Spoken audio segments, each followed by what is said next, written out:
Hey folks, Steve here with another Red Strike video for you today. We're going to be looking at the exercise scenario number 8, Birds and Wolves, which is another scenario that we'll be playing on the strategic map. And certainly, this is the scenario that is the largest in terms of units on the map so far. And really, it feels huge. I mean, there's just a lot here, guys. And I wanted to show this on the setup card first, so you could see just how big all of this is. Once we start putting things on our airbase markers and this, that, and the other, it becomes a little trickier. I still may decide to put the air units on the map rather than the displays and use my methodology for counting sorties just because I don't want to be running back and forth. But so you can see, it's a huge number of units, and they are a mix of service and submarine and air units, including air units that are going to be based off of aircraft carriers. So I think out of all the different kind of permutations of things that we've seen, this is probably the most complex of, I guess, force pull on the map. We've got a lot of different tools at our disposal. This is going to be very slow playing from a like me moving stuff around the map. And so for this video, if I can fit it all in one video, I'm certainly going to try. I don't think that I can show every single move that we make, but I can certainly talk about the important events. Maybe jump in with a clip of something very important about to happen. But I don't think I can play just every single counter being moved. I think all of the demonstration videos that I've covered up to this point for Red Strike kind of it should be showing how things work. The most important aspect of this scenario in particular is that we will be using these convoys here. And really, this scenario's objective is either the Warsaw Pact successfully destroys at least one convoy, or by the end of turn 5, they have prevented the convoys from arriving at their destination. So this is a sort of convoy protection and escort vice convoy hunter or convoy raider scenario. So all assets on the board are going to be iron focused on those convoys. Where are they? What's going on with them? Can we stop them from getting in? And I suppose this will mean that if the NATO forces can get the convoys into both of them, I suppose we'll need to do this into their destination hex. Like there will be no way for Warsaw Pact to win. I'm not sure if we can do that before turn 5, but that's the parameter. Once I get things properly set up, we'll better understand the game state. But I wanted to show this because it is a good illustration of the size of things that we're dealing with. We have a lot. We have a fair amount of supply. So the Soviets are going to start with 50 supply. NATO is going to start with 30 supply, which doesn't feel like a lot. Yeah, 30 supply. But keep in mind that the planes operating off carriers are going to have some advantages in terms of supply usage. So there is that, I guess. So yeah, a limited amount of supply across 5 turns. We could burn through that supply with our air units very easily, and then we'll be reliant a lot on our surface and submarine units to do the work. But I think in the last scenario that we played, it was really easy to burn through our air unit supply or supply in general with air units. Here, I may need to be a little more judicious because there's so much more on the map. Really deciding like, okay, if I don't need to send a plane to do something, I really shouldn't do it. Only spend the supply that I really think I need, because again, it'll be really easy. I mean, 30 supply for land-based air. I mean, that's functionally um, 15 sorties, really. And that means 3 sorties per turn if I was going to spread it all out for land based air. We'll have to see. I'm going to have to pry this apart. There might not actually be a whole lot of land based air. There's a little bit, but we can see. You can, if you zoom in here, or on your screen, you should probably be able to read this.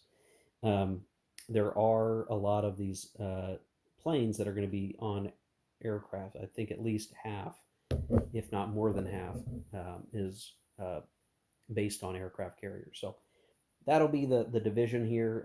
There's a few units that are stationed on Soviet carriers, but not many. Um, I'm not sure. I suspect this scenario is going to be pretty evenly matched just based on the number of units on the board. But maybe once we see the reality on map, that's going to steer us in a different direction.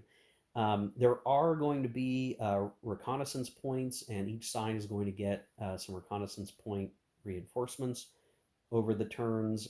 Generally, that's going to be most important for when we want to use strike missiles, the beyond visual range weaponry, that sort of thing, where having that reconnaissance detection is going to be really important for being able to score hits. Um, I tend to prefer fighting up close where you have the greatest possibility of doing damage, but that's just me. Those cruise missile capabilities are really good for interdicting and stopping a unit. So that may be really important here to be able to use cruise missiles to intercept and functionally interdict enemy naval units, forcing them to stop moving. That might be really, really important here, um, relative to some of the other scenarios that we've played, because we either want to arrest the advance of those convoys or disrupt their escorts to such a degree that we can box them in and shoot them up, I guess, is maybe what I'm going to be shooting for here. Um, so, with that said, I think I'm going to now get these units off the display and actually go set them up on the map in their bases, even the air units, just to keep myself sane so I'm not walking back and forth. What I'm worried about is, all the airbase displays, while I have them over there, uh, if they're too far away, I may forget that I have planes there and I need some kind of mnemonic. And at this point, it's just easier for me to stick them on the map, at least the strategic map. Maybe on uh, the operational map, it would just be too busy to have those counters around. So we'll see. If things get really crowded, I'll do that. But just at the outset here, there's a lot. So don't be confused by the undetected markers that will be on stacks of units on the map and all that. There is a lot of stuff here to account for, and we'll see what it looks like here in just a second. Okay, well, here's everything on the map, for better or for worse. Now, I do have the air units uh, on their air bases on the strategic map, so that I can just get a sense of where my air power is. So there's plenty of air, in England. That's probably not too surprising. Lots of air up in the Northern Fleet air bases near Murmansk, and then obviously a whole bunch of naval units all over the place. I will show, I put them in the holding boxes for now. I'm realizing I am going to have to put even our carrier planes on the displays away from the main map, because there are enough planes here that we do have to figure out, are they going to be in interception mode, or are they going to be in the offensive mode? And to do that, we do actually need the real air base holding boxes so we can track that appropriately. But the Soviets have two different carriers, the Baku and the Kiev. And so I have these units situated here. And when I look at them, I'm gonna call this guy more of a bombing unit, the Ak-38M.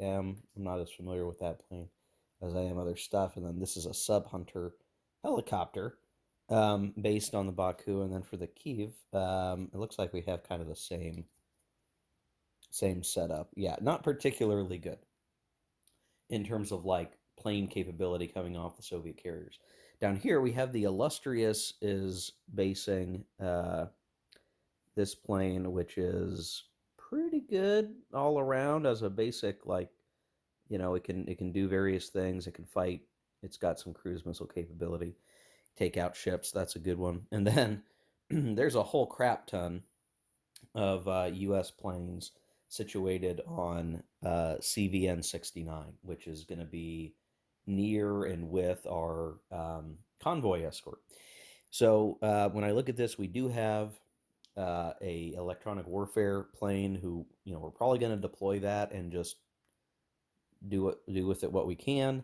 And then we've got a helicopter unit that is, yep, anti-sub oriented. Um, and then we've got a couple of pretty slick planes throughout here. Really high. What's that anti-air? Yeah, high anti-air. Really good. We do have some planes with some bombardment capability, anti-ship. So we've got a nice complement here. They're really good planes. They're good NATO planes. Um, I'm not going to go through every single unit, but just to show you the carrier components so we don't get too excited here. I would make a mistake if I was like getting all hyped for some kind of carrier battle.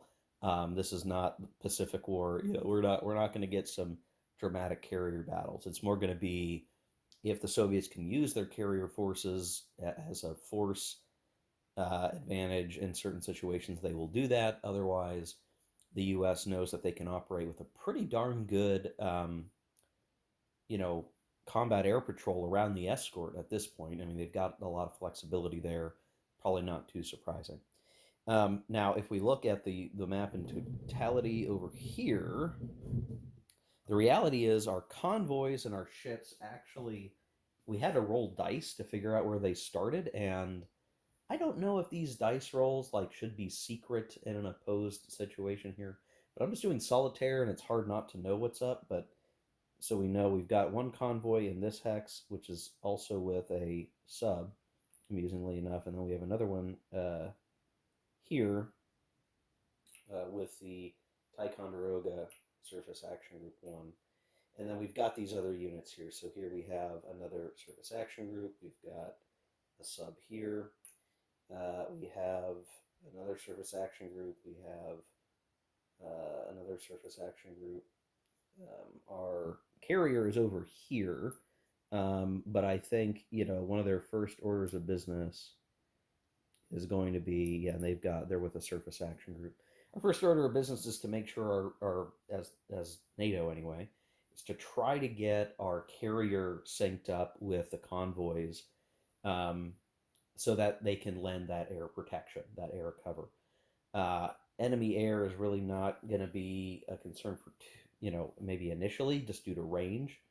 Now that you can see, there's this line of Soviet units.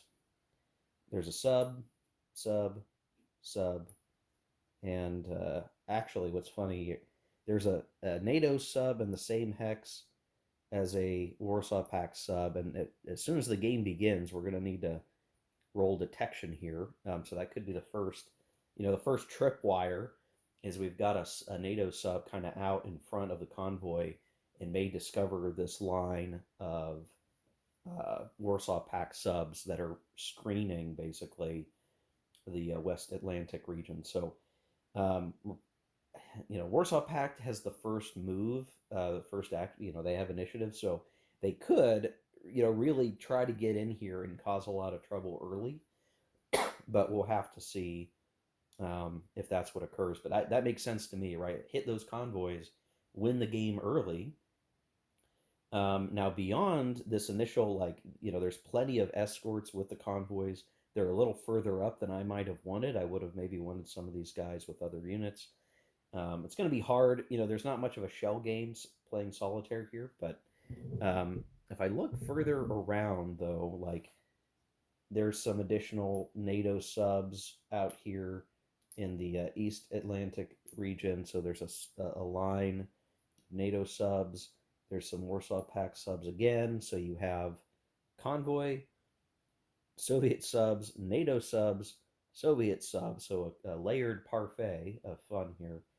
And then kind of off the coast, we have more subs. We've got some surface action groups, some of the Baltic, not Baltic, but Scandinavian country uh, action groups. And all through here in the very northern reaches, we have a variety of Soviet units that are either service action groups or they're subs.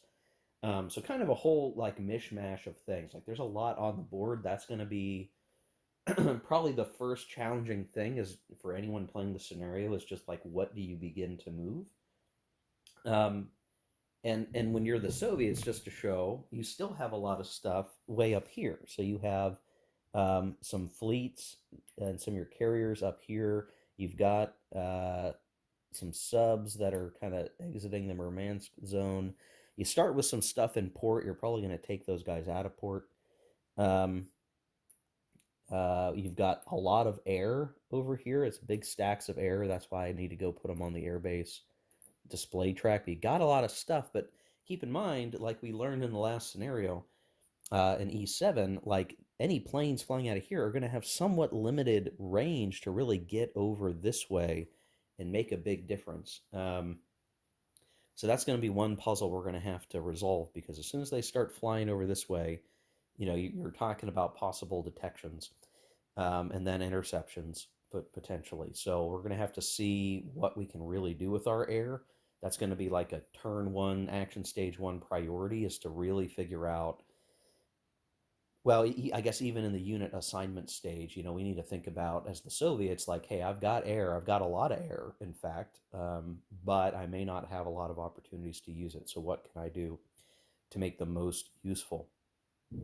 The reality is, in terms of what's our objective, we need to get our convoys from, over here all the way to this objective hex, D17. Um, so that's not that far away. I mean, let's just say you beeline it, right? So here's where we have a convoy. They have a movement allowance of 60, so that's going to be 6 strategic hexes. So 1, 2, 3, 4, 5, 6 on turn one. 1, 2, 3, 4, 5, 6 on turn two. 1, 2. So if we were to beeline, we can get there on turn three, and as soon as we do that with both of them, and really the other convoy's only a hex or two behind, they both can reach D17 um, by the end of turn three, basically, or sometime in turn three.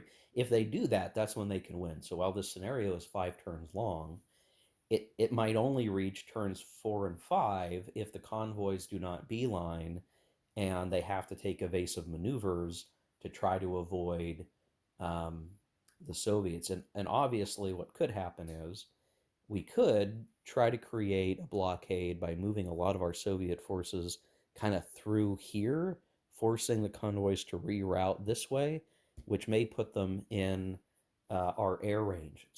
So I mean, I don't want to do your thinking for you with this scenario, but that's some thoughts here, right? Can we create a situation where it's too dangerous for the convoys to beeline, force them into our, uh, air area of operations for our Soviet air? That would give us the best opportunity or chance, I think, to try to knock the convoys out. So that's where my head's at on this. It's really hard to say what's going to happen. Now, I'm using a different convoy counter here, but to show you, the convoys themselves are not particularly strong. They've got a little bit of natural anti-air, anti-sub, but their EC rating sucks.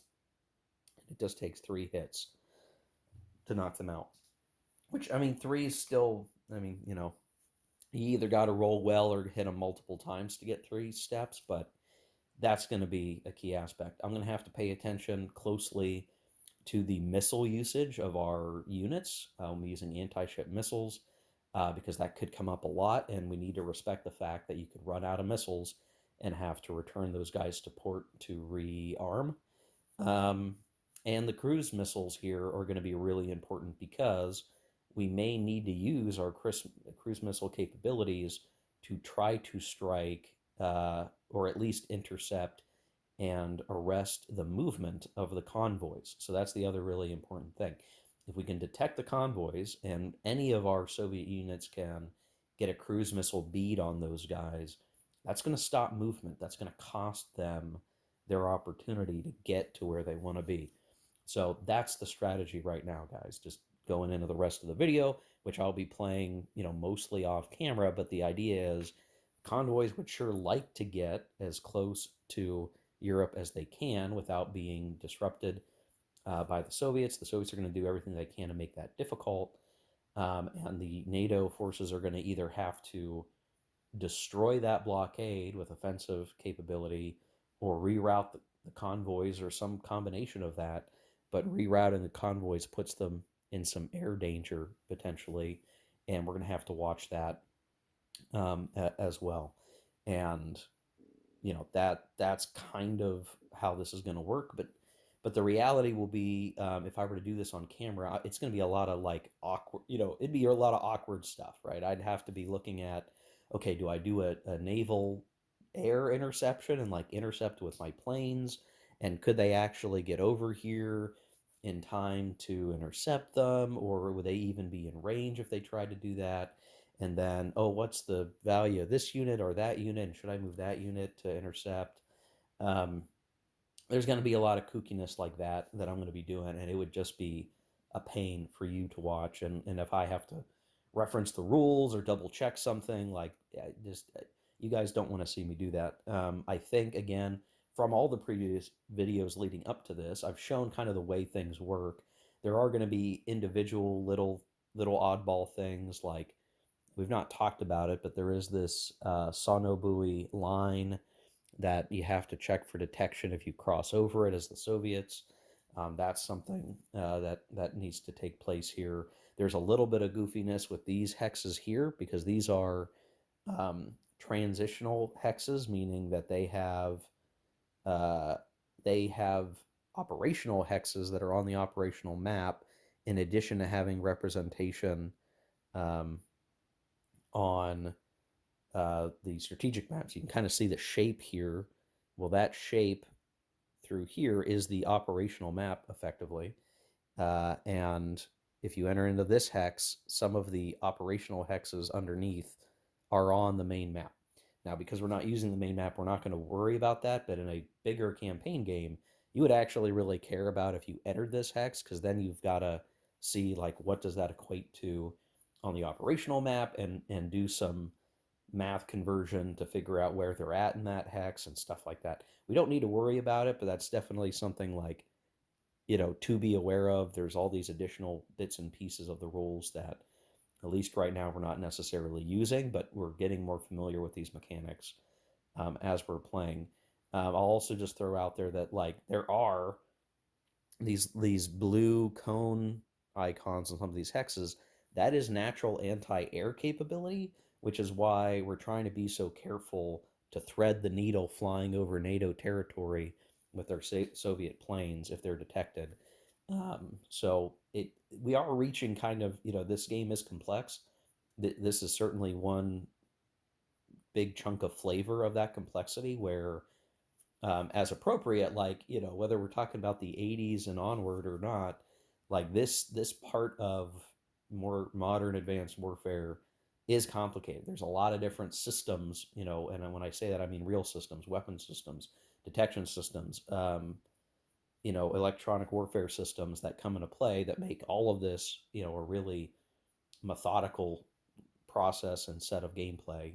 So, imagine that, but I'm going to be doing that mostly off camera. Um, so where I'm going to go from here is I am going to start the unit assignment phase, and I'm going to try to play through the first action stage and show you the result. I do find that the first action stage tends to be really intense, because that's when like you want to hit hard and fast. I find in the system, if you can, like, it's way better to hit the enemy first and kind of disrupt them. So it's going to mean the Soviets are going to do everything they can to try to make an early shock and awe attack on the convoys if they can. The second stage tends to be more about controlling the situation after the first action stage. And then the third action stage is almost just, what's kind of left to maneuver around to set you up for the next turn. So it's going to be a lot for me. You'll see the big stuff, and then the rest of turn one will probably peter out from there. But there's going to be a lot to parse and figure out here, guys. So, um, and you'll see less stuff on the map when we come back, because I will move the air units off to the air base display. So, oof, this is a lot to talk about, guys. This is an intense scenario. It's a big scenario, right? Look how big this is. There's tons of stuff, and they all have very particular mechanics that we have to pay attention to. including again our electronic warfare plane, which the Allies are almost certainly going to be using. So, all right, let's let you take a look at the end of the first action stage. Okay, I lied a little bit. I'm not. I haven't played the first action stage yet. I do want to show the reason why I put a cut in here with an additional clip is to help with the strategy stuff that folks do like with these videos. So, just showing the NATO carrier has electronic warfare deployed here. We have a land-based air electronic warfare plane that's operating here. And everywhere, just as a mnemonic, I have these interdiction markers with the plane icon on them on all the air bases where I have air units, just so I don't forget that, yes, I have something there that could potentially intercept. We have some of the uh, illustrious for the British, um, just so I remember what's there, okay? So just they're not actually interdicted. And then as we come over to the displays for our air bases, just to show, I'm going to start with the Soviets here.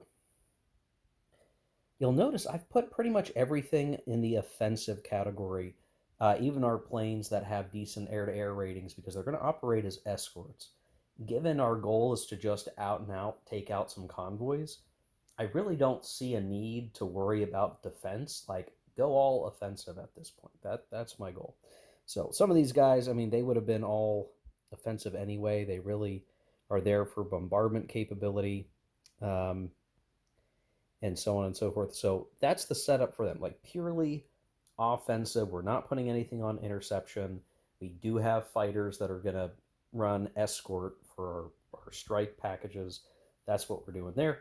And for NATO, it's almost the inverse, but we've got a bit of a mix. So in some cases, we have stuff that really is just going to be best used for strike purposes. There's no reason to put them on interception necessarily. Um, we would do that. I guess it would be good to have them on interception to intercept naval units. Like, I could do that, but instead, I'm going to leverage their capability more on a active perspective. I guess that's my thought process there. Now, this could be the weakness of my approach.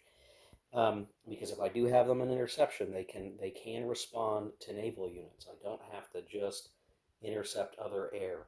But I'm making a choice here. So I have a lot of stuff on offensive, either running escort or offensive. I do have a couple of units where it's like I don't know what else I would want to do with them. I'm putting them on interception so that we at least have something. He is based out of uh, Bodo, which is in Norway. He's on interception because I do want to be able to, if I can detect, chase down any of the Soviet air that is operating out of the major air bases in northern Russia, basically. Um, Likewise, here we have both offensive and interception. And when we look at our carrier basing as it relates to the U.S., we do have some interceptors here that are going to operate either as cap or, well, I guess I didn't deploy them as cap. They're going to be the general escort air defense while we have a lot of things on set up for offensive capabilities against any uh, naval ships that we've identified. So, um, is there anything I would change about these setups right now? The only thing would be, should I have put some of our anti-ship planes more on intercept rather than dedicated, strike missions? Um, I'm not sure that there's a real, uh, best path here. If this doesn't go well, then I'll adjust their assignments on turn two when we have some capability to adjust our setups here. So just wanted to show that so that you guys understand, like, not only do we have plenty of air units kind of situated at those air bases, but that I am designating them a certain strategy in mind. We'll see how well it works. You can tell, like, this takes up some room on your tables, guys, of setting up these airbase charts. And if you were doing like the full game, you'd need even more out, I think, for other air bases that are on the operational map and such. So something to keep in mind. But again, now we're gonna kind of get back in gear, and now I will begin to play through the first action stage of turn one. Okay, folks. Funky situation here. We've already achieved our victory condition as the Warsaw Pact, but in the silliest way possible. Um, and I'm gonna have to look again to see if I accidentally moved some pieces around and made it this way. Almost immediately, right on action turn one or action stage one, we have Warsaw Pact. We have these two subs here. Miraculously, both failed to find each other. So we sent the sub over here. We managed to find the convoy, which was by itself, for what it's worth. And this guy's got a fantastic anti-ship rating of 8. I rolled decently well to score at least 3 hits. This guy failed his ECM roll. He took 3 hits. That's a destroyed convoy. Like, that's it. That's the end. First action. First move out of the gate. Unless I'm missing something. And that is really the tricky part of this. So I need to look. Here's what I'm going to do. I don't. I'm not going to end the video having barely played this scenario. I mean, gosh, I went through all the work of setting this up.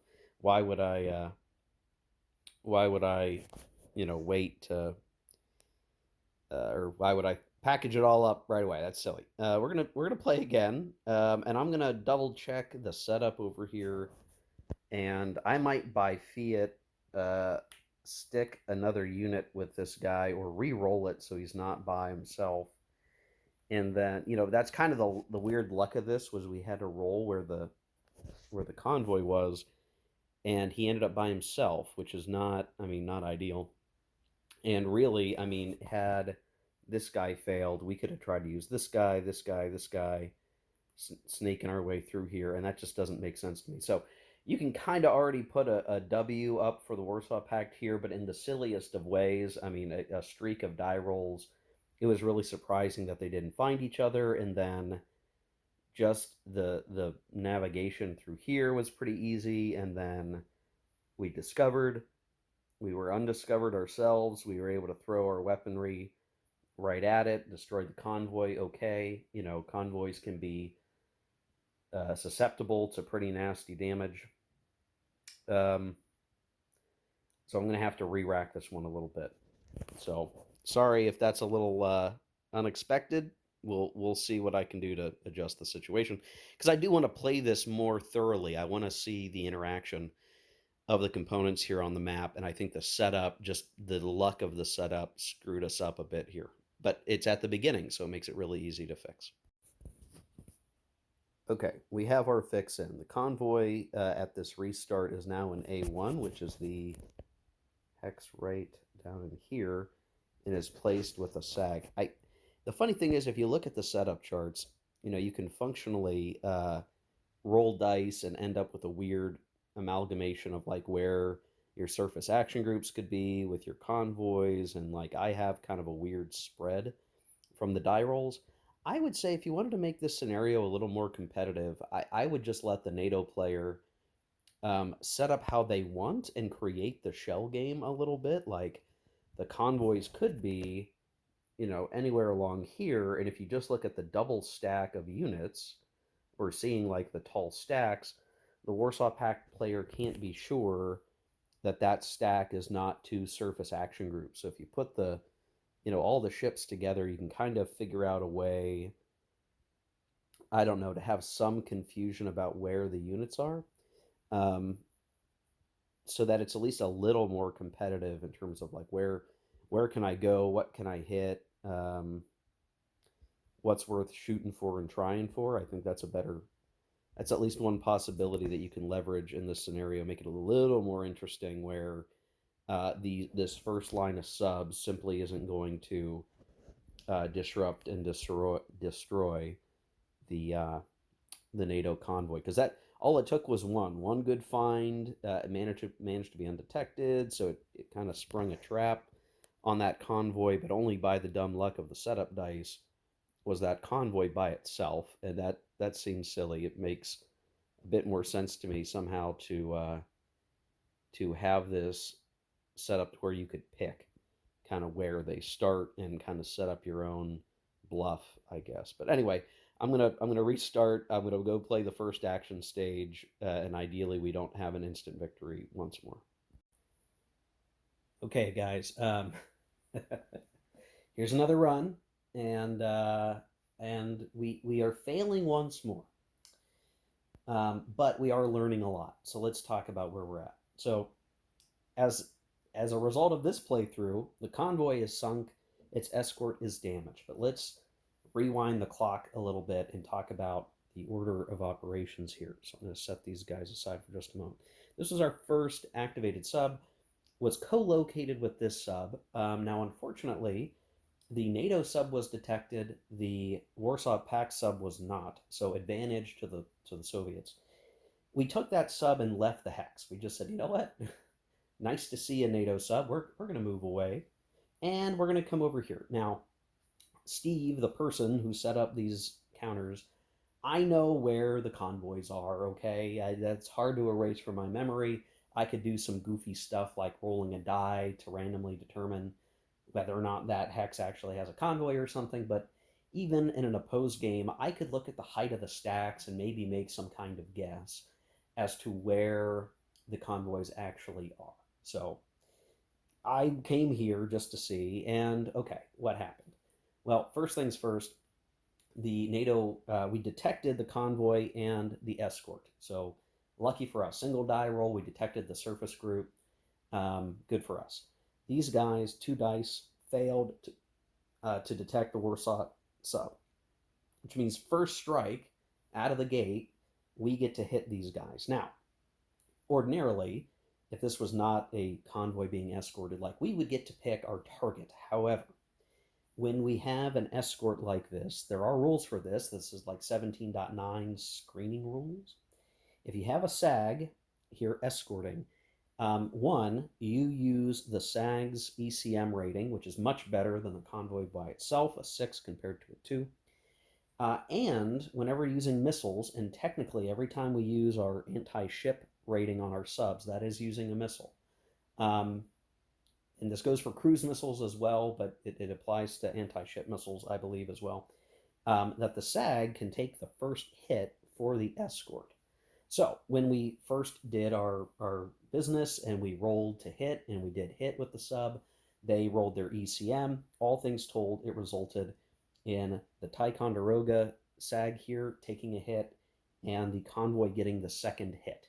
So 2 hits, but the SAG could take the first one. Also know that for each SAG there, we get a -1 DRM for our ECM roll. So the more surface action groups we have, the better off we actually are at protecting the convoy. That's going to be important here in a minute. Point was, hit and a hit. The anti-ship response did actually manage to score a hit on this sub. He has an anti-ship missile -1. So far, so good, right? Like, yeah, that resolution occurred, but we now know where the convoy is. And I think probably, what you might be gleaning from all of this over the past couple of videos is detection is super duper important. Once you have a bead on the position of an enemy unit, that's really important, especially for a unit that has victory conditions applied to it. Like, we identified where the convoys are, we will now swarm and do everything we can to destroy that unit in this scenario. Maybe in a campaign game you wouldn't be so hell-bent, but we're going to play to the carrots and sticks that we have. So I said, okay, well, that's fine. That's great. I'm now going to take my sub that was in C7, and I'm going to do the same thing. Like, we identified it. We know where they're at. And we've even damaged them a bit. So let me pile on pile. And we sent in this guy. I'm sorry, I think it was this guy. So he comes in. He has just enough movement to get into the hex and initiate combat. So he does so. These guys failed to detect again. Now, that was kind of unlikely. We would have thought by now that they would, maybe we would have gotten a detection on these guys, but we didn't. So same story as the old story. Dice were rolled. We hit with the sub. The ECM rating offset some of what was going down. We had a really good die roll on this, actually. It was like back to back low rolls for both sides. So it was going to be a really awful hit, but the ECM managed to offset a lot of that. We still ended up doing a hit and a hit. So absorbed by one, absorbed the other. Um, and then, likewise, this guy should have a anti-ship missile -1. I'm not cluttering up the map, but just to show, like, okay, he did his action. Okay, so we have 2 hits and 2 hits. At this point, both of their capabilities are being degraded by the hits.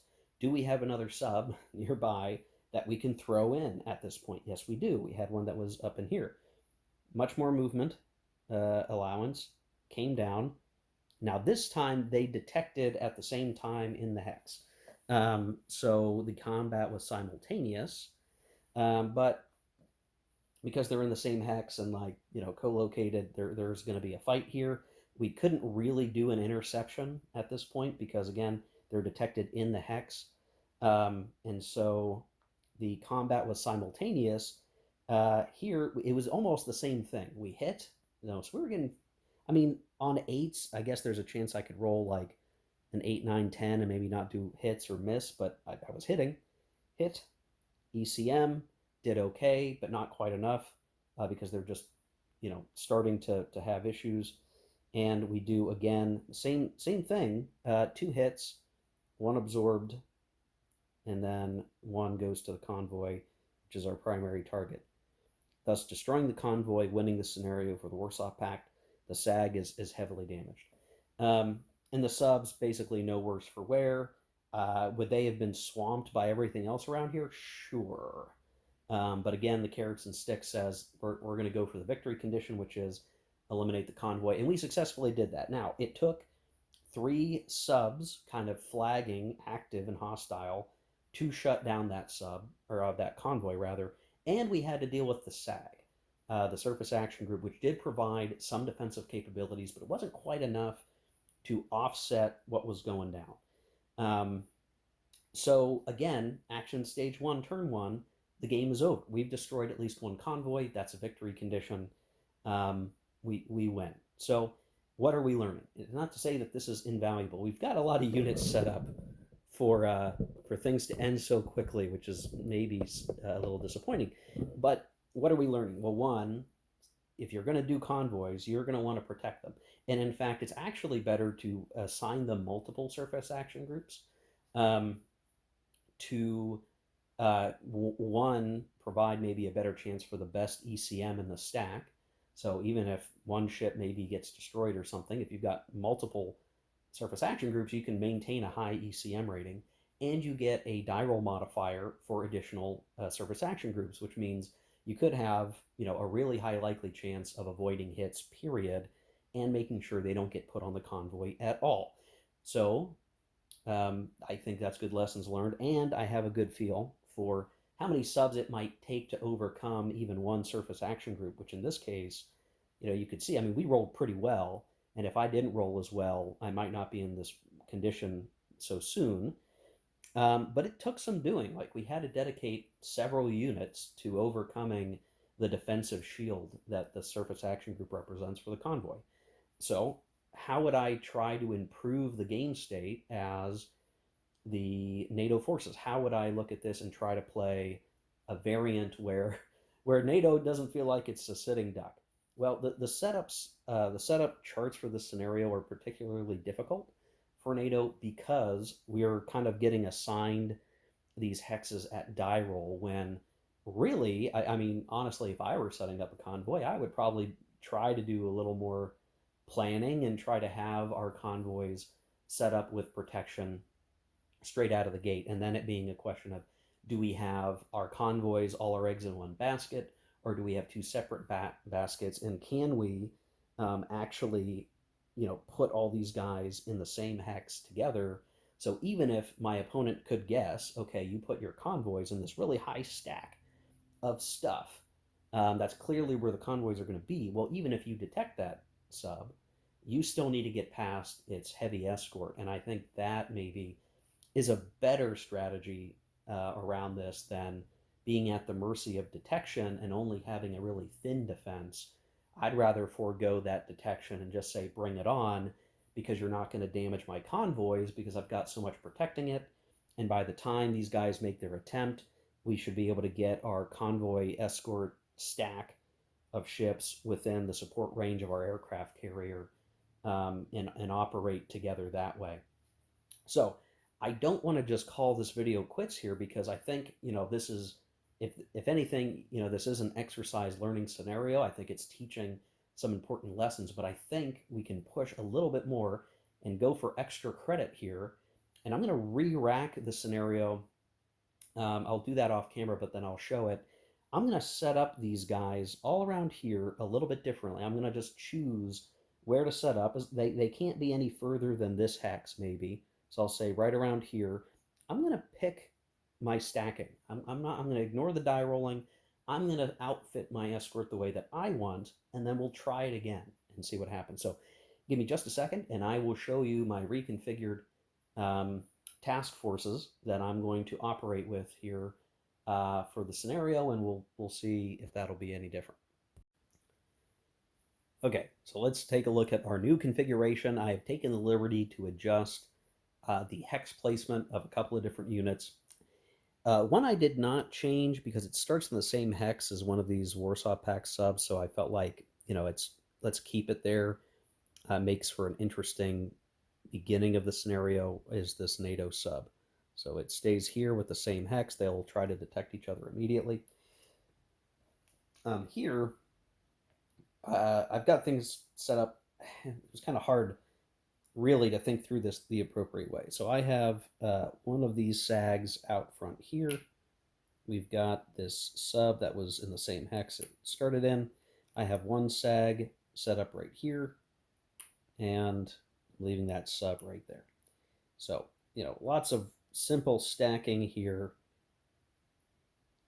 and, one big tall stack, which again, in an in-person game, it's like you can't ignore the fact that that's probably where the convoys are. But my intent here is to make sure that even though the convoys are in fact there, we are going to try to do our level best to make it hard to engage and do damage to our convoys. So what I have here, there's a convoy, there's the other convoy. I'm putting them in the same hex, because ultimately, if I dogpile my defenders on one escort, but I leave the other escort under-defended, well, we'll simply strike at the under-defended convoy. So I'm going to put the convoys together, for better or for worse, and we're going to put two SAGs, SAG 2, SAG 1, with these guys as a single cohesive stack, and they will move and operate together. So, are there any drawbacks to this? Well, let's talk about the benefits first, I guess. So, if these guys get detected, they're all going to be detected as a group. 2 escorts, 2 SAGs. Or, I'm sorry, 2 convoys, 2 SAGs as escort.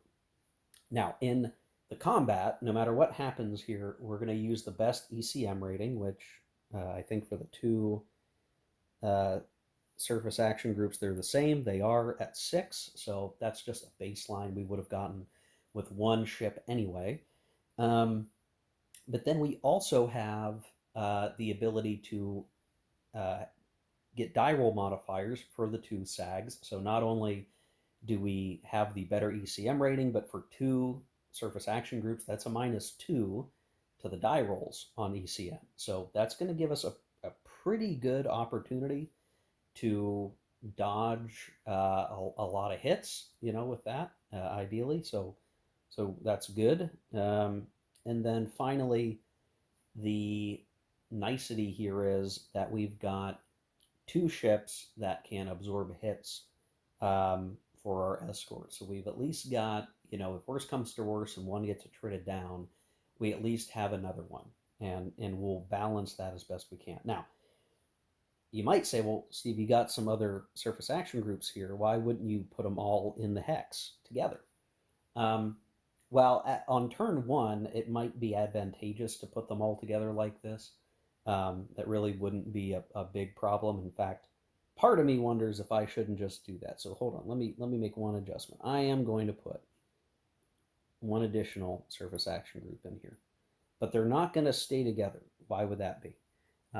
We're at least going to let the Warsaw Pact try their gambit here, but we're going to likely stop them and shoot them up. Is when we go to move, right? Each side rolls a die, cuts it in half. That's how many naval units you can move in a given action stage. Well, the most that you're going to get on a D10 die roll is a 9 or a 10, which is going to mean 5 naval units to move. If we have 2 convoys and 2 surface action groups, that's going to require 4 units of movement. They can move as a stack and go as far as we can get them to go.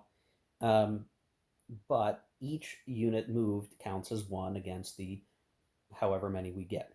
And you can imagine, okay, we're only rolling 5, what, 20% of the time. If we have 1 less of the ships, and we have 4 there, right? 2 surface action groups and 2 convoys, we can move them as a stack so long as we roll a 7, 8, 9, or 10 on the die. So 40% of the time, we'll have enough movement that we can move these guys as a stack towards our destination. I could, try to manipulate this a little bit more, and change, maybe it's 2 surface action groups and 1 convoy, and the other convoy we stick in a port somewhere and we never move them. That's another way I could try to tackle this. Um, but it's not, we can't count on rolling high all the time for naval movement. So we're accepting a bigger sort of defensive fleet, but knowing that we're not always going to be able to actually move that unit, um, in a given action stage, or that task force, that fleet. So this turn, I'm keeping my original rolls for this just to help balance. Um, but basically, we have 4 naval moves that we can make this action stage, and uh, the Warsaw Pact has 3. So just based on those early die rolls, like, we are going to get to move, but the Warsaw Pact is going to get 3 sort of attempts with their Warsaw Pact subs on the first action stage, and like, that's as much as we can do. So the expectation is Warsaw Pact's going to send their subs in here, try to do what damage they can. When that's over with, or when that's done, these guys are going to be able to move, and they'll move their full, we'll have 4 units to move. We will move our set of 4, leaving 1 surface action group behind, to try to get, further out, further towards our destination. And we'll be able to get at least decently far, um, or at least as best we can, I guess. So that's the hope here, right? That's the expectation. We're going to double up on defense. We're going to concentrate our convoys, concentrate our surface action groups. The cost will be, we're not going to be able to move them as a big group all the time. There's a cost in logistics here, to be able to move. But if we have to send a convoy by itself with just 1 surface action group, we may need to do that somewhere along the way. But at this early stage, this, I think, is a better configuration. We have a better chance to defend against the subs that we know are out there, even if we can't be sure exactly where they're at. That gives us an opportunity to defend without getting knocked out in the first action stage, and then we progress the scenario, and we can move other units or send other units around here to help out as the scenario progresses. I fully expect in the second action stage to then be using other NATO units to protect, like the aircraft carrier, once we're sort of over that direction. We may even want to try to get this stack into the same stack as the aircraft carrier and exchange a surface action group for the carrier once we get closer to where, eventually we may be dealing with Soviet air power over here. So that's the thinking. Okay, now that we're done with all that, I'm going to go ahead and play through the first action stage yet again and see what happens. See if we get any better of a shot at this point, as NATO. Okay, guys, we had real things happen, much more satisfying in terms of the gameplay here. So it turns out that my stout defense did prove much better and stronger than the sort of luck of the dice. And when it came time for the Soviet subs to make their strike, I mean, the escort truly proved a challenge. Now there is a question of like if there are multiple enemies firing, or I guess I should say, every time that you have across multiple combats in an action stage, if the it's gonna be hard to kind of get my thoughts out. Um, if the relevant units are end up taking hits and the escort surface action group would take a hit, can you assign do you assign the hits as the attacker on which surface action group, or do you do it as the owner? I decided to do it as the owner. I don't know that the rules are clear on this. Maybe it's in the errata, but I ended up having any hits kind of be concentrated on one, and I left him behind as NATO, where the rest of the convoy group has moved forward at the movement rate of the surface action group, which is the slowest. Maybe at the tail end, the convoys will run out ahead and try to get into port. But basically, we had successive attempts of subs to come in here and do damage. And while we scuffed up that surface action group a good bit, they suffered a number of hits. We actually had one get destroyed wholesale. This guy was destroyed. So really a rough time for these subs, and they're pretty much damaged, such that they're going to get knocked out probably here over the next action stages, because these guys are all kind of done for the turn, and we still have some undetected NATO units that can kind of finish the job. I will probably want to send these guys elsewhere because our convoys are not out of the woods yet. So while we drew off a lot, the Warsaw Pact player used all of his naval movement on those uh, I'm sorry, three subs, uh, and yeah. Anyway, the point is, there was an attempt, and they got chewed up a bit too badly, and elsewhere, I should point out, we had other activities up further north. So the one trouble is all the Soviet air up here, only some of the units have anything resembling decent range. Like I can't really get beyond this area with a lot of my anti-air rated planes, but I did send anti-sub and anti-ship planes or naval bombers out in this vicinity, and we actually did clear a couple of units. So we destroyed the Oslo surface action group, which was over here. We also destroyed this Sheffield AAW unit, which was located here below the cap.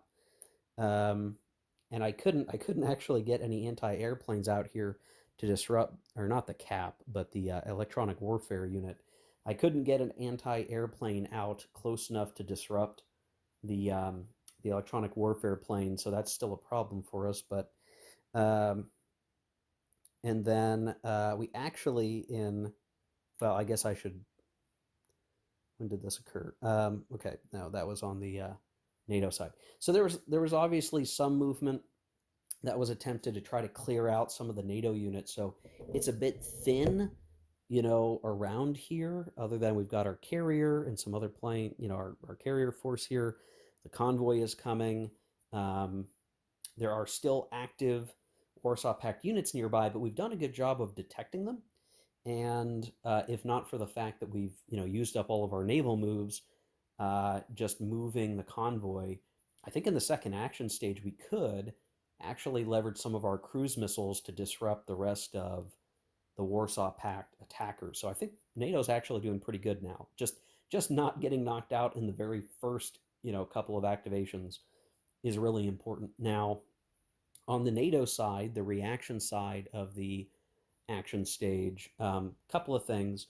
We used all of our naval movement to move the convoy stack. So they're currently, our two SAGs, two convoys currently share a hex with an undetected NATO sub that was there since the beginning. They're just moving their way east. Again, we're trying to get all the way over here, so we're going to get there in a few turns. But they're done moving for the action stage, I should say, and they're detected.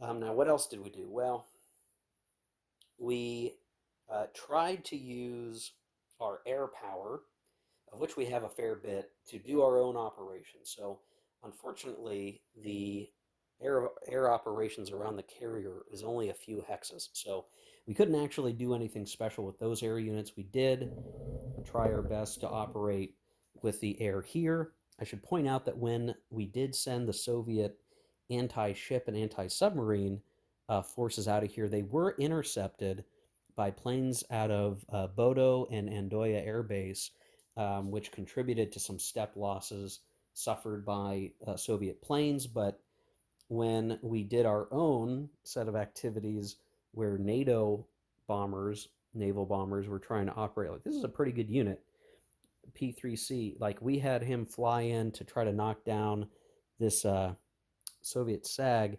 We did do a step loss to it, but then it got hit by anti-air fire and died because it only had one step or one hit capacity and not great ECM. He failed that. So we actually lost a NATO plane. But along the way, we also destroyed a different submarine of the Warsaw Pact just due to our maritime patrol craft and anti-sub capability knocked this guy out, who was, I think, situated somewhere around here. So all told, the Warsaw Pact has lost two subs with two heavily damaged and a variety of other sort of scuff marks across units. The NATO forces have lost two surface vessels and one um, naval bomber, which is kind of a bummer. And both sides have used up a little bit of supply running all those air missions. Obviously, the whole air mission stuff is going to advantage ultimately NATO, because as we go into the second air stage, we can launch a lot of those same attacks. And our goal being, I think, as NATO, is to try to finish off these subs, run our air out to try to damage these guys while they are still um, undetected, and just create as much of a sort of behind the convoy curtain, I guess. Like, as these guys move up, ideally we want to be moving these guys down to kind of create a blanket of defense behind them as they try to rush to get in here. Um, so yeah, there's just I think this is a much more interesting scenario because we're actually having to play out attack and responses. So we've had interceptions of air, we've had naval units operating. It's really hard to intercept things because these hexes are just so big that it's like they get to wherever they want to be. By the time they get to their target, like, nothing can really stop them from attacking. Like, you can't detect out in the middle of the ocean really well. Um, so going into the second action stage of turn one, I think NATO's feeling pretty good. So let me play through that. What I might do is play through the rest of turn one and show the aftermath of that, because it may be we'll see enough damage done that it'll be significant enough to close out the first turn. Okay, here we are at the end of turn one, basically turning into turn two. I put some undetected markers back on the subs that are not in the same hex as an enemy. You can kind of see, and in terms of the casualties, maybe I should show that. Like, we are destroying a lot of Soviet subs at this point. A lot of sub hunting action. We did lose another maritime bomber, which is unfortunate. Trying to attack a surface action group of the Soviets. A couple of things. There is this buoy line. You can kind of just see that sort of dotted edge. That is a buoy line, and if you have Soviet ships that are trying to pass through the buoy line, um, it is really easy to get automatically detected. So right now it's really hard, in addition to just all the air missions that have been going on, for the Soviet fleet to actually do anything now. We have managed to go, we spent a lot of supply, and in fact, NATO is very low on supply to just destroy and interdict all of those submarines, which were really the chief concern of ours. Well, we've managed to find and neutralize them through much of the Western Atlantic, Eastern Atlantic division line. And as it stands, we still have this, beat up sub back here, but he's kind of surrounded and stacked with other NATO units, which means, there's going to be some mop up operations over there.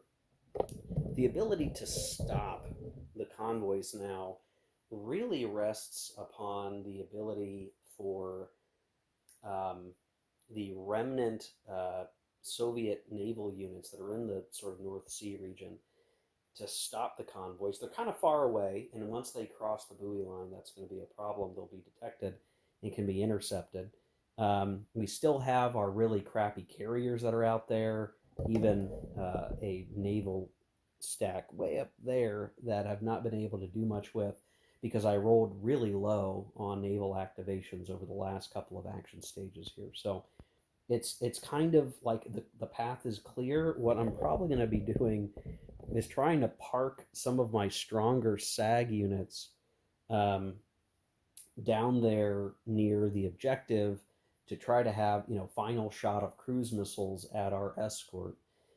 So far, they're in good shape and they can continue to move on this turn. So they're going to go, 1, 2, 3, 4 probably and be here for the turn. They'll still have 3 more turns. So 1, 2, 3, 4. That's one. That's this turn. 1, 2, 3, 4. That's the next turn. 1, 2, 3. So on turn 4, we should expect to get there unless we are um, heavily, messed up. Problem is, like, these guys are detected. So in theory, like, we can begin to intercept. The problem is we don't really have a lot of great capability to intercept. Even if we were to try to intercept with, these guys, like they're gonna get to where they want to be, in their movement. If we try to intercept with other units, again, it's like they're not going to get where they really want to, and then we spend our move action. And Soviet air is just really not in range right now to go cause our convoy trouble. We're still very far away from relevant air bases. So I think it's going to start to look like a NATO victory already, but we don't really know for sure. I'm going to play through really all of turn 2 at this point. I mean, you can kind of see what's going on. We're leveraging our air power out of these bases I've marked with the interdiction marker. We're flying. We've got 6 supply points left, so really 3 strike missions. And I want to hold those air units in reserve to being in here to fend off any of the final desperate attempts for the Soviets to stop the convoy. But we'll play through turn 2. We'll see what happens, and I'll show the aftermath. We may get pretty close to, maybe calling it early just because there won't be much ability for the Soviets to stop what's happening. We'll see. Okay, here we are at what is functionally beginning of turn 3. Basically, the NATO forces are out of supply for air. They have 1 more supply point that they could use, but there's not much they're going to be able to do with it. It's really coming down to like these guys trying to get down into the North Sea to try to block the objective. I think there's probably enough NATO naval forces to stop that. The problem is that NATO's not gotten a lot of good rolls this last turn for naval units moving. So they've had to put everything into, like, if they got a decent roll, they got to try to move the convoys. So things are going to get kind of tight here at the very, very end on whether or not they can stop the convoys from getting into the end zone. It's not much to say here at this point. What would be really nice is for NATO to get a high NATO movement die roll on an action stage and have, Warsaw get low, like back to back. That would really enable us to kind of fix the zone a bit better and get to where we need to be. So on this turn, 1, 2, 3, 4, we're going to be nearly there. One, two, three. So um, even if we get into air cover, I've really spent out a lot of supply destroying enemy forces. There's the carrier Baku has come down, but has been damaged by subs. So kind of hard to say, like what else is going to go on here. I think it's really um, a tight situation, but one that very much favors NATO at this point because we've just disrupted so much of the Soviets. So let me go play through turn three. Really, what is a bummer, I'll just point out, is like the range issues. And I'm wondering, like, should I have or could I have tried to rebase some of these guys down here? And maybe I should have, I could have. Um, it's kind of a weird scenario because again, this is not in a vacuum. Anything that would be flying down here would be intercepted by a lot of other air over here. So it kind of feels unfair to switch down here to have better range when they'd have been contested by plenty of things down here as well. So kind of a weird situation, but we'll just play it as is. I think the main lessons to be learned from this scenario we've already talked about, we've already learned, and now it's just seeing if we can play this through conclusion. Again, using my smart admiral convoy defense. Okay, here we are going in at turn four. Um, Really, at this point, I mean, it is going to come down to whether or not the Soviets get any last second shots, I guess, on the convoy group. So they're sitting right now right off the coast of France. We need to get them into the D17 hex, which is basically one move away. Um, and they can get there, this turn basically. But they need to stay there, I guess, through the entirety of turn four, and survive and basically like dock in port, I think, to win. So this is sort of the last turn, unless I somehow don't roll any results that allow us to move those ships. But across, three action stages, I suspect we're going to be able to do that. I will point out over the last turn, turn three, I got what I said I needed, which is low Warsaw Pact die rolls and high NATO die rolls, where in a couple of instances, Warsaw Pact had one or two moves and NATO had four or five. So I did get that band that I was looking for. If I hadn't, maybe the situation would be a little bit different. But you can kind of see, like, um, I've got some defenders down here that can intercept. I've got our carrier strike group, able to protect here, coming up behind the escort fleet.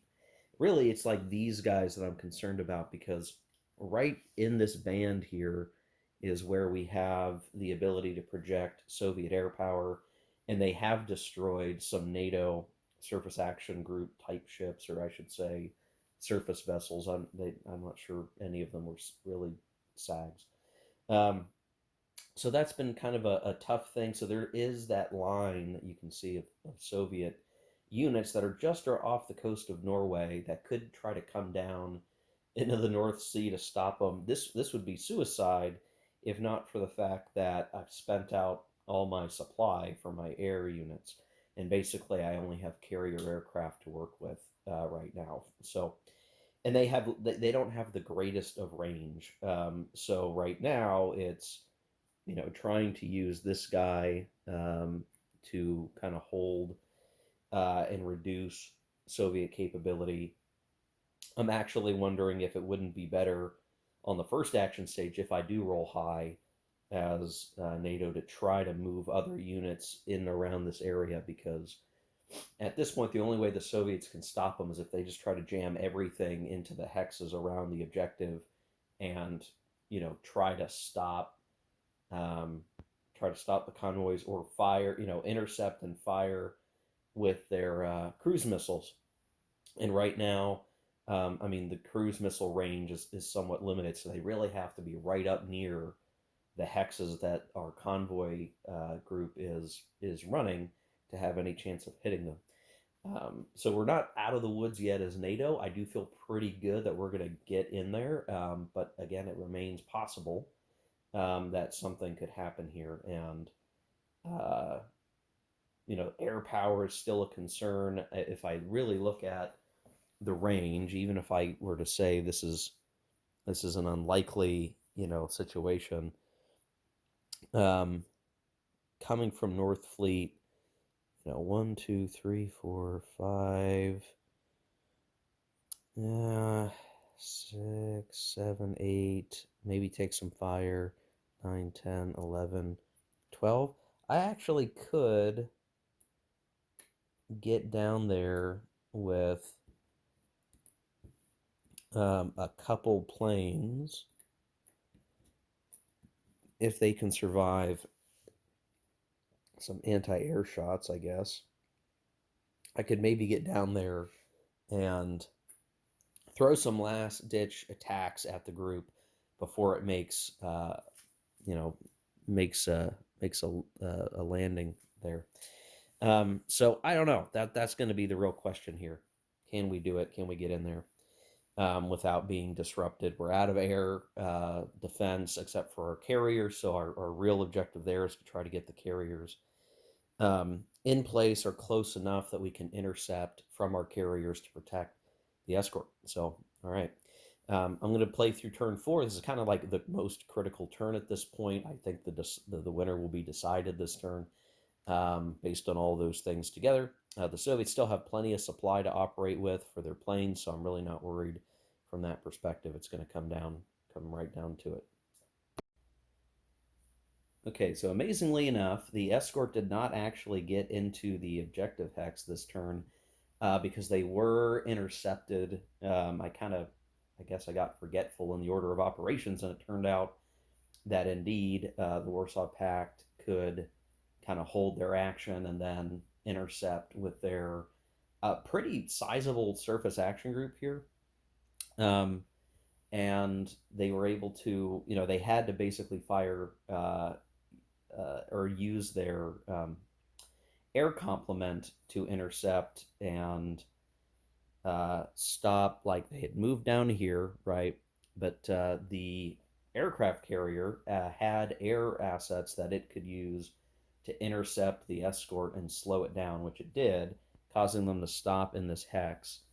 Now, due to the power of the Eisenhower carrier on the NATO side, the air power over the course of multiple action stages just ripped up that fleet pretty badly and got away without a single mark on it. So there goes, the power of an aircraft carrier against forces that can't really respond at that point is devastating, and we ultimately destroyed that fleet. I mean, that's basically how it went down. Just repeated attempts to clear the way for the escort, which felt very intense. Um, Really, at this point now, because of various attacks on subs that were trying to get their way over here to stop the convoy, like the only units really left that can stop NATO. Like these guys are too far away. Like I had spare movement, so I activated some of my remnant naval units up in the north to try to come around, but there's really nothing that they can do. We still have our Baku carrier, but he's kind of beat up already, and I don't know that he's going to be able to stop anything at this point. I mean, we can't even get.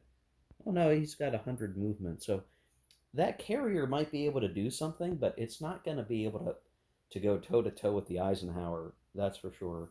Um, and then ultimately we have though if I say those Soviet planes can get all the way down here, there's maybe a last ditch effort to go big with some really strong anti-ship planes that fly all the way down there, but that's going to be unlikely. But we'll play it through. We still have the Illustrious here. We have our Eisenhower carrier. Those are probably going to set up shop in the objective hex with the escorts. And if there is a final sort of air attempt, we're going to have our own air to work with. I think at that point, and we can um, intercept the Soviet planes and ideally keep them from disrupting our stuff.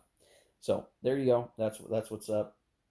I'm going to play through turn five, I guess. I guess I have to because we're not quite done yet. There's one more move to make, and then they need to end the turn in port basically, or be able to move into port by the end. So that's what we're going to do. Okay, end of turn five. A NATO victory. We did manage to get both convoys into the objective hex. We have um, our carrier performing interception duties, which proved to be really effective.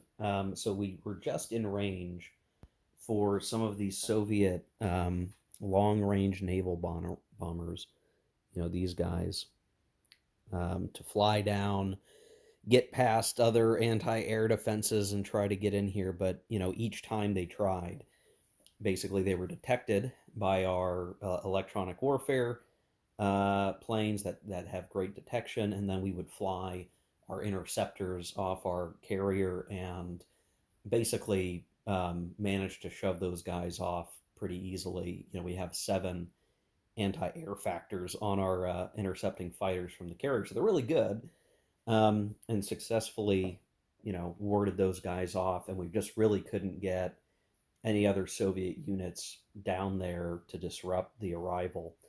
Um, so all told, I'm more pleased with this scenario once we made some adjustments to stop a sudden death on turn one. I think I should mention, I think those sudden death situations that could arise out of turn one are intentional because they show you how vulnerable convoys really are unless you have a escort, and even with just one escort, that might not be enough, depending on concentrated, effort. Um, so I think moving to a more consolidated model, kind of roughing out, how we could get there. I could have, what could have happened is that I could have rolled low all the time for NATO naval actions, and we might have had to break off the convoys to run out, with a smaller stack and separate and try to move. We didn't have to do that, but that did sort of lead to, um, running into turn five instead of turn four. If the Warsaw Pact units had maybe longer range cruise missiles, we could have really arrested the movement of those convoys. So this was all a very sort of tactile situation. And once we had a better task force situated, it did become a real contest, and one that I feel is at least a little more exciting than Red October because you have a much greater confluence of unit types here where the carriers really matter. I will say, the carrier was really the star of the show once we actually got it in play, because of that electronic warfare uh, capable unit that could do the early detection, or the really good detection, maybe is how I should say it. That enabled us to project air cover over the convoys in addition to the escorts. I mean, it became a carrier action group, towards the end there. Um, but that was worthwhile. Now, there's some weird oddities in terms of, like, I kind of switched back and forth between using the standard game detection and then like needing to look at the advanced, like, real detection capabilities, which I do find to be a little more satisfying because then it really matters like what kind of equipment and capabilities your stuff has. So while I've been glued to the standard detection capabilities in the game, I do think I'd rather use the advanced now that I know, how to interpret all the rules and stuff for the strategic map, because that's where things really start to matter. Like having that even just one hex out detection capability due to the advanced rules, like, changes so much. I think once I realized the effects, I played both sides with their true detection capabilities, and like that matters a whole lot more. Just that ability to have that extra space to work with to get one hex out became really critical when things started to congeal around the coast of Europe and we needed to get the convoys in. So overall, though we had a couple of oddball starts there showing the sudden death fragility of convoys, I'm pretty pleased with the situation. I do recommend that if you're going to play this, um, do, run into your sudden deaths, and then, or depending on how your die rolls, maybe you never encounter those sudden deaths. But if you want to play with it, ignore the die rolling for setup and just optionally try out different fleet configurations and see how that changes it. I think you're going to learn a lot in terms of what is a safe, reasonably safe setup versus one that has a lot more risk. Obviously, the dice get a vote, and even a task force that you feel is pretty well protected could get torn up pretty badly. Obviously, in a campaign game, you're kind of doing this over the life of the turns, where you're trying to deliver supply points and reinforcements and such to Europe. And I do think the Soviets have an incentive to try to disrupt that so they can have some sort of advantage on the continent. So, depending if you're doing team play and you're being put in charge of the Atlantic logistics chain, like this is a really good scenario to kind of get familiar with and to try out because you are contesting against Soviet subs. You are contesting against Soviet carriers, yes, in some cases, as well as powerful action groups, surface action groups that could cause some damage to your surface ships, and the somewhat limited but still dangerous air cover that the Soviets can project, though you have a lot of capabilities to detect and disrupt. So, um, yeah, this is a good scenario. I was a little worried at first that the beginning was just so screwy that like we weren't going to get a good experience, but we managed to play through a much more interesting scenario that was pretty fun once we got into the like, oh man, here's our chance to try to make a Hail Mary and destroy that convoy. You get some interesting situations coming about where you're maneuvering your ships, how can they get across. Um, I will point out the sono buoys are specific to sub detection, so I guess they don't matter for naval unit detection. That's one weirdness I may have got tripped up over. But anyway, guys, there you go. E8, we did it. Uh, birds and wolves, as it were. And we'll be looking at a smaller scenario here coming up for exercise 9. So stay tuned for the next video. I think that has much fewer counters, so we're going to kind of step down several levels. Like this is a pretty big scenario in terms of counter usage. We're going to fall back down in number for a little while, which will be a little break, I guess. But we're going to continue. I had to double check actually.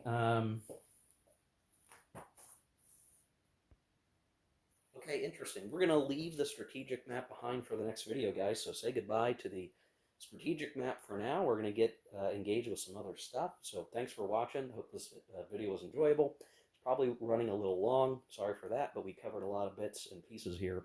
Hopefully you learned a lot and it will help you in your own play of Red Strike. So take care, folks. Keep gaming. We'll see you in the next one.